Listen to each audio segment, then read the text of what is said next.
caafimaadkan xaguu ka yimi maalkan xaguu ka yimi aqoontani xaggay ka timi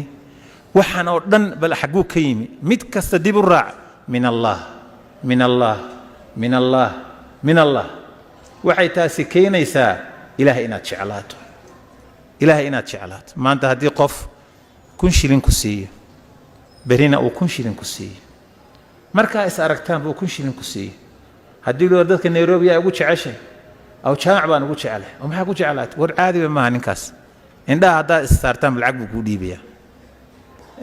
dee waxaa ku jeclaatay waxa uu ku siinaya soo ma fa kayfa ahadka laylan wa nahaaran nicmadiisu kugu socoto maxaad u malaynaysaa laylan wa nahaaran wax kale iska daa bal neefta aasanka ka qaadanayso oksijiinta bilaash ba ku qaadanaysaa dadku markay bukoodaan dhakhtarada la dhigo oksijiin u baahdaan